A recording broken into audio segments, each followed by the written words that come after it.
Good morning, you guys. It's the morning over here. I don't know what time you're actually going to be watching this recording, but I'm super happy. It's lesson 6 finally. And today you're going to be learning about bringing balance to the gut and the digestive system. So I don't know if you've heard actually that the gut is actually your second brain, because it is. Why? Because if your digestive system isn't working properly, your energy is imbalanced, right? And you're not able to think properly. You're not able to be calm when you're supposed to be calm. You're not able to do the things that you actually love because you're running to the toilet, or you have stomach upset. There is just an imbalance, and we can have different types of symptoms, and we're going to be revealing more in this lesson. Okay, so what actually makes a happy belly? Does your belly talk back to you in the most awkward moments, like when you have a meeting in front of like 10 of your employees and your stomach starts to make some sounds? That's an indication that you have an unhappy belly, right? Examples of digestive complaints are gas, bloating, reflux, constipation, heartburn, irritable bowels, pain, diarrhea, or a combination of all on any of the symptoms, right? There are signs of energy imbalances, and your body is trying to let you know that you need to make some changes. And mostly those changes could be a change in your diet, or if in a case where like you've actually tried changing your diet and it didn't work for you, it could be that you just need to see the physician, who's eventually gonna prescribe some type of medication for you to actually tackle the problem. I'm sorry about the underground sound. We're just gonna have to deal with that today. Okay, so it means that nutrients are not getting where they should either.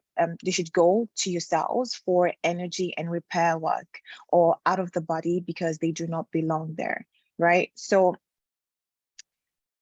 this has to do with your energy or metabolism, right? If you're eating too much, and like we talked about, like if you eat too much at a time, your nutrients go to where they're supposed to go to, and the rest of the rest of the food then gets pushed to the fat cells. So these are the some of the reasons why you actually have problems with your digestive system, because the foods and the nutrients are not going to where they're supposed to go to. Okay, so I would definitely advise that you see a physician if you do have any digestive type problems. It is going to impact your energy balance, and overall, it's not good for you. It's not good for your health. Okay, it's not even good for your energy level. Okay, so the gut of the matter, your digestive health is the center of gravity for all other points of health in the body. So when you're out of balance, or you're sick, or you're diseased, virtually every other system, organs gets negatively affected, triggering scores of problems you would not normally link directly to the digestive tract. Okay, so if you're having a digestive problem, okay, that could be linked to a lot of other problems, like, you could start by just having digestive problem, but then it would definitely just link to other things happening in the body. Why? Because your nutrients are not going where they're supposed to go to, and it's going to start small, but then it's going to build up from there. So I would definitely advise that, if you see any slight inconvenience, make sure you actually take track of those things happening in your body and how you feel, and then you can go to the physician to actually get help. Okay. You may need to see a specialist, like I said, after you've gotten your test results back from the physicians. So like, just go see a physician, explain how you feel, and then ask them to do a test, just to see what's really going on. Because I'm guessing the reason why you're actually taking this course is because you care about yourself and you love yourself. So why not just go see a physician to get cured? Number one, mineral that I personally would suggest would be probiotics. There are two types of probiotics in the gut. There's the good bacteria. There's two types of bacteria. Okay, there is the good one, which is the probiotic, and we're going to talk about the bad one, right? So the good one, the probiotics, is basically what we're going to be talking about. The good type, some examples of the good type of bacteria are the lactobacillus acidophilus and the bifidobacteria bifidum. Okay, those are two types, okay, that I can think of right now. The bad bacteria are usually the pathogenic bacteria, and some examples of the pathogenic bacteria are the Salmonella and the Candida albicans, right? the Candida albicans is a yeast that can cause an infection which grows out of control. And this is the one that actually causes vaginal yeast infection. So what we actually eat affect bacteria balance. So that's the gut flora, right? So what you eat, if you're eating too much food at a time, for example, if you're eating food that contains a lot of bacteria in there, if you're eating fruits without actually washing those fruits before you eat them, at the end of the day, like, you're going to build up bad bacteria in your system that would eventually cause a digestive it's going to cause an inconvenience to your digestive system. It's going to cause, a blockage whereby you won't be able to release, you won't be able to excrete the way you're supposed to excrete, right? So a cure would be antibiotics, right? That's what most physicians would definitely recommend for you to cure any type of digestive problem. But the thing about antibiotics is that antibiotics will get rid of the bad bacteria, but it would also work to get rid of the good bacteria as well. So even one dose of antibiotics can actually upset desirable ratio of bacteria, both the good and bad bacteria. Okay, so examples of probiotics, and that's why I say, like, instead of going for antibiotics, even though you've gotten a test from the doctor and they tell you this is what is wrong with you, I would definitely advise for you to actually try natural means to counter the problem before you actually decide to go for antibiotics. At the end of the day, if you do eventually take antibiotics, it's your responsibility to take probiotics, so that even though the antibiotics has already eliminated most of your good and bad bacteria, you can actually build up the good one by actually eating probiotics. That's actually going to help to, multiply the amount of good bacteria that you have in your system.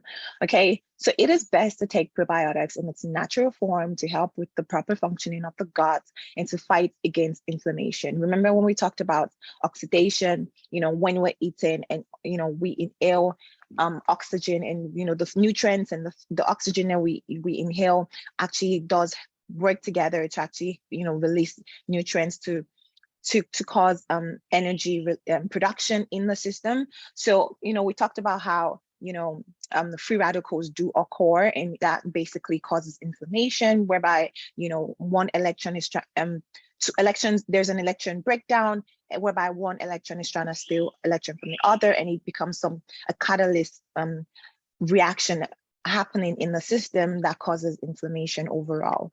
So probiotic actually helps to, create a proper functioning of the gut, creates balance, and helps to fight against inflammation. So when you're eating all of this stuff, I remember when we talked about, the symptoms of the things that actually does cause and aggravate this type of inflammation or stress. If you're in, like, a place with a lot of germs, unsanitized area, if you're exposed to a lot of germs, then and pollution, that is very much, you're liable to actually get increased oxidation in your system. But if you were to actually help your body by taking probiotics, you help to actually reduce inflammation in your system. So some examples of probiotics that I would definitely advise for you to implement in your diet if you do have a digestive problem are natural foods. And some of the natural foods that contain probiotics are kimchi. If you don't know how to make kimchi, I'm actually going to do a video on YouTube on how to make kimchi. But if you don't know how to make kimchi, I'll definitely suggest to watch like resources on YouTube.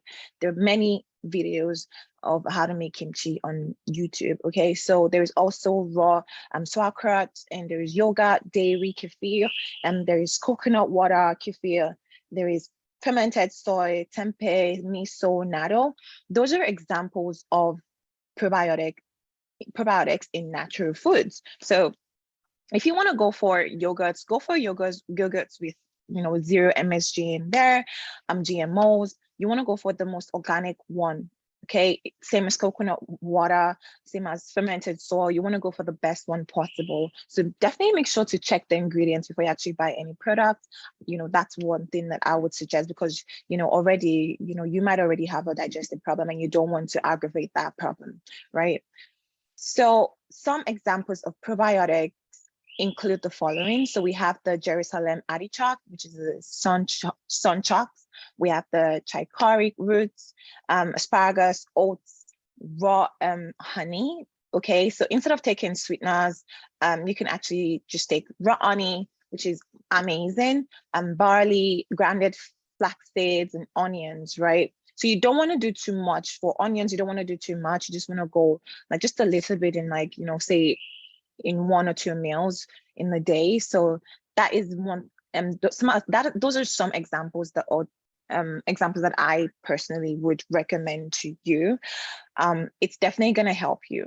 Okay, so some conditions that cramp your digestive style are autoimmune disease. Okay, so when you have rheumatoid arthritis, fibromyalgia, lupus, multiple sclerosis, those are some of the examples that can actually aggravate, you know, your digestive style. You may suffer from food intolerance as well, and digestive disorder that require unique attention to your diet. You might need to increase the amount of probiotic you actually implement in your diet, which is, you know, some of the examples, these are delicious meals. They don't taste bad. They're actually quite delicious. Like your flaxseed, you can just put them in your smoothie and just drink it. Like your oats and your honey, you can mix those together and put fruits on top of them. So they're not really hard to actually implement in your nutrition, I don't think. See, another example is chronic constipation and diarrhea. Those are examples of, like, you know, actually digestive problems that you might have. I wrote GERD, but it's actually GERD. Okay, that's an example. We're going to talk more on that. Lactose intolerance, we actually talked about that as well. And that basically is caused due to pollution, due to, you know, it's basically what causes oxidation in the system, right? And, you know, lactose intolerance is something that's actually, it's not something that some people are born with it and some people actually develop it, right? So, you know, we're going to talk more on that. So GERD, what is GERD? Gastroesophageal, I can't even pronounce this. Gastroesophageal reflux disease. If I'm saying that right, if I'm not saying that right, correct me. GERD is a condition in which the liquid content of the stomach regularities come back up and refluxes into the esophagus, right? So this liquid that we're talking about, it usually contains stomach acid and enzyme pepsin, both of which can inflame and damage the lining of the esophagus. It's actually not good for the esophagus. If you find that you eat and then after like an hour or two, like you tend to, like, you know, bring those a little bit of the liquid out to your esophagus and you have to like really spit it out or like swallow it, then that's an example of, like, you know, those are symptoms of you having a GERD disease. And this disease is believed to be the most injurious component of the reflux liquids through pepsin and bile also may cause damage, right? So lots of medication are available to combat GERD. We're going to go more into that. So if you have this type of disease, or you're actually portraying some of the symptoms, then I would definitely suggest, if you do have any type of digestive problem, you know, I'll suggest to eat more frequently. It's advisable, even if you don't have any digestive problem, you should definitely just eat more frequently, about every 3 hours, which is what we already talked about in lesson 5. Eat about every 3 hours, and make sure like you're chewing your food when you eat. Like, chew your food properly. Give yourself time to actually chew, you know, and then swallow, right? Incorporate plant-based digestive enzyme supplements with your food, especially when you eat animal protein, right? So incorporate plant-based digestive enzymes supplements, right? You want to actually implement some of those. So definitely plant-based is one that I would recommend. So try L-glutamine supplements. L-glutamine supplements, I've used L-glutamine supplement even when I didn't even know it actually helped with your digestive system. I used it as a recovery component in my diet because I'm an athlete. So like I do get injured. So that's basically why I implemented it in my own nutrition. But it definitely does work for digestive problem as well. But if you want to use that to actually, you know, help with some type of recovery, then, you know, if you work out a lot, then, you know, I would definitely recommend that for that reason, right? So let's get to the next one. So get plenty of probiotic naturally in your foods. So if you're the type of person like the medicine cabinet mom, if you want to go to the medicine cabinet for literally every inconvenience that you feel, definitely just, you know, give that a pause for a while and try to do natural products, you know, just to see whether it works for you. And if you, even if you want to do like any type of medication, you can try plant-based digestive enzyme supplements, okay? So always try to go for plant-based when you can, right? So shoot for more omega-3 naturally found in wild cold water fish or taken as a supplement. So, okay, so I usually take omega-3 every day. I'll just take about one at lunch. So that's what I do, but you can also find it naturally in your fish, in your wild cold water fish. So that's something you could definitely do. If you feel like you don't like fish, or you're not even you're pretty much vegan and you can't take those things, then why don't you try supplements? Maybe that's gonna work for you. But you know, if you don't want to take supplement as well, I feel like you can definitely find some plant-based digestive enzyme supplement that could definitely work for you. You don't have to, you know, focus on omega-3, but you can, I'm definitely sure you can find something that works for you. And if you know one and you want to share it in our private group, Facebook group chat, then you can go ahead for vegans, for vegetarians. But if you're pescatarian, then like you can go ahead and just have like fish, or you can just take the omega-3. All right, so chew the glycinated licorice, okay? This is like a huge word.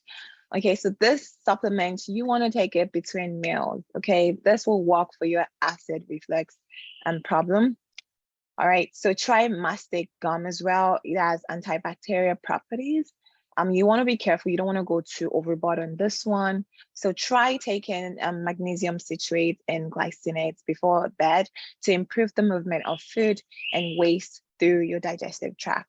Okay, so that's one thing. That's one that you can actually try. So avoid lying down or going to bed right after you eat or drink anything, right? So you just want to, after you kind of like just practice the habit of like waiting a little, just to, or you can walk, you know, walk around the house, you know, do something, and then you can go sleep after. But give yourself about 2 to 3 hours window, ideally, to allow your digestion of food to get past the stomach, right? So 2 to 3 hours is what I would suggest, right? So also chew your food well. We talked about this already. So your gut doesn't have to work so hard to break it down. And also mind your manners, like do not talk when you eat. Find your inner balance.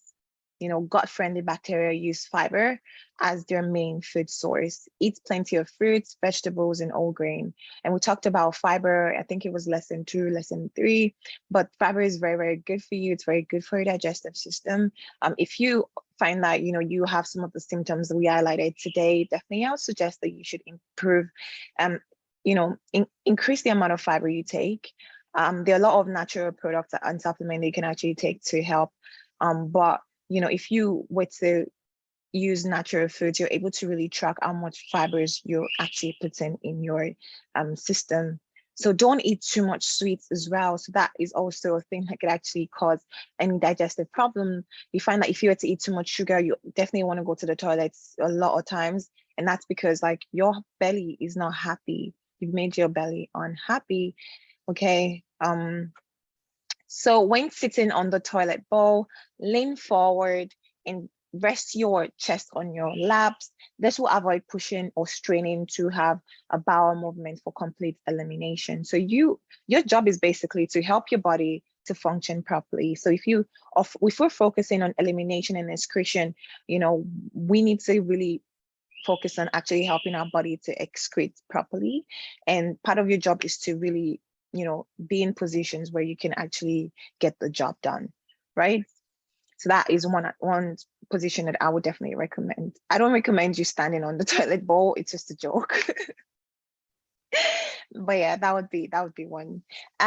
If you often have bad belly days, lower your intake of animal fat, dairy, beef, and so on, and replace it with plant fat such as hemp seed, hemp oil, chai, flaxseed oil. So, if you have a any digestive type problem, going plant-based, would definitely be like something that you should definitely recommend. But if you really cannot do without meat, then, probably try to, reduce the amount of meat that you eat, the amount of red meat. You can try being pescatarian, so just eating, seafoods, and avoiding any type of red meat. I've tried that before. It was amazing. So try and eat smaller portion. We talked about that a lot of times. Just a reminder to let it stick. Just eat every 3 hours. So eat smaller portions. Like we talked about that as well. That if you have a huge portion of food, try to divide it into 2, and then you can eat it every 3 hours. It'd be the best way to go about it. But always make sure your food has, fat, carbs, and protein in there, and minerals such as fiber, lots of fibers if you have digestive problems. Also use spices in your food, and don't use spices that has GMOs in there. You don't want those type of spices in your food. It does not just make your food taste, spices doesn't just make your food taste good, but they're important for your overall health. Okay, so ginger and turmeric have an inflammatory properties, for example, that can help with weight management. So if you're taking ginger, turmeric, those are actually good. Okay, so ginger tea, turmeric, it's amazing. So just try to incorporate that also into your diet. Okay, also respect what your gut has to say. If your gut is saying that you need to stop eating, or maybe you need to fast for a little bit longer, or you need to fast, about 2-3 hours before you actually start eating before the day, then you just respect that, right? Just respect that. If you need to go to the toilet, don't try to hold it in, just try to respect what your belly is trying to tell you, right? So use probiotics to get rid of stomach bloating. That will make your middle area look smaller, because if you were to take probiotic, it's gonna really work to eliminate the waste in your system. So, you're not going to feel bloated around the stomach area, which is going to really make your middle area look smaller, because you're really getting rid of the things that are not supposed to be in your system. Like those wastes are not going to be stored into your system as fat cells. Like you're really going to be, it's like detox. Like you're really going to be working to eliminate the waste in your system, whereby only the nutrients in your system are the thing that the nutrients are needed to keep you functioning properly. Okay. And it will also help your body to process carbs and support your immune system. So if you implement that into your nutrition, it also helps for you to process carbs properly. It doesn't really store carbs as fat cells, and you're just going to excrete the leftover right away. And you also need to drink a lot of water as well. If I didn't mention that, you also need to drink a lot of water. Okay, so if you eat too much red meat, like we talk about, you need to alkalinize it by using water and lemon in there, just to really get everything out. Right, all the toxins need to get out instead of staying into your system to cause havoc. Okay, so also breathe into your belly, practice meditation, deep breathing, and other practices that will encourage mindful relaxation, that will encourage your body to be less sensitive to stress. Right, so this is really, really important. This is really important because I don't know, some people that actually feel anxiety when some of the symptoms they say they experience, they have sweaty palms, and some of them feel constipated, diarrhea, and all of that. So, if you're the type of person that, you have some type of mental issue that has really aggravated a digestive problem in your system, then I would definitely suggest that you actually implement meditation and mindfulness practices as part of your regime, because this is really it's not just going to help your digestive problem, it's also going to help your mental health issue. Okay. So another thing that you can do is to balance your pH by limiting excess animal protein, getting more sleep, avoiding artificial sweeteners, and unnatural white foods, right? So those are the things that you really want to eliminate from your diet. I know that some people are Nigerian or African. Some of the examples of unnatural white foods would be your, grains like fufu, or just so naturally white foods, like you really, even if you want to go for that, like really just go for smaller quantities. Like you don't need anything too big, okay? You don't need a big portion. But then if you really cannot like eliminate that in your diet, but then just go for small portions. And you have to really try to keep a balance, right? Really try to keep a balance by eating more fiber after you're done having such meals. Okay, so also avoiding artificial sweeteners, any sugar alcohols, you also need to eliminate that as well. So also know that if you have an improper sleep, if you have a sleep disorder, that is really going to aggravate a digestive issue as well. So other ways to alkalinize your system are the following. I feel like we spoke about this already. So also add lemon in your water. Eat a lot of grains. Choose whole or sprouted grains. Incorporate sesame seeds, fresh coconut, almond, apple cider vinegar, sea salt, cayenne, and watermelon into your diet. Okay, so apple cider vinegar I know is perfect for your digest. Don't go overboard with this. Apple cider vinegar, don't go overboard with this. I know a lot of people say if you want to lose weight, you have to take apple cider vinegar every day, and that is the reason is because it helps your digestive system, and that's the only reason. That is the only reason. But if you don't do it too much, don't go overboard with it, because when you over alkalinize your system, your acid work for a reason. There's a reason why there's acid in your system. You want the balance. It's the balance that we want. If you over alkalinize it, there's going to be a problem. If you cause too much acid into your system by eating way too much red meat, that is going to cause a problem. So there has to be a balance there, right? Okay, so that is why it's so important for you to track the food that you eat. Okay, so avoid inflammatory foods such as refined carbs. Okay, refined carbs is the unnatural white food, for example. It could be just rice too, white rice. That is one as well. So I definitely suggest to go for brown rice, for example. Fresh food, soda also is not great. Too much red meat, like we said, I've spoke about that a lot. If you do have digestive problem, you definitely want to go more plant-based. Also margarines, and think about any type of fatty food.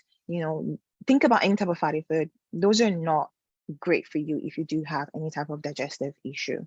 Okay, so mind your medication as well. Some medication that you take, you don't essentially know their side effects. Some of the side effects of this medication are digestive problems. Okay, and we already mentioned examples of digestive problems, GERD being number one, right? And the acid that comes out of that is basically what we don't like. That's what basically damages organs, right?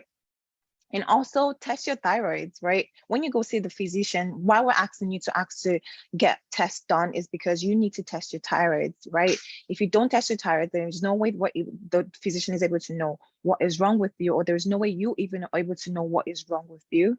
Also, don't dodge diagnosis, right? When you've gotten the test done, you might need to see a specialist to actually really get a diagnosis. So don't really dodge a diagnosis. Like, go to the specialist you're supposed to and really get information about your health would be number one for me.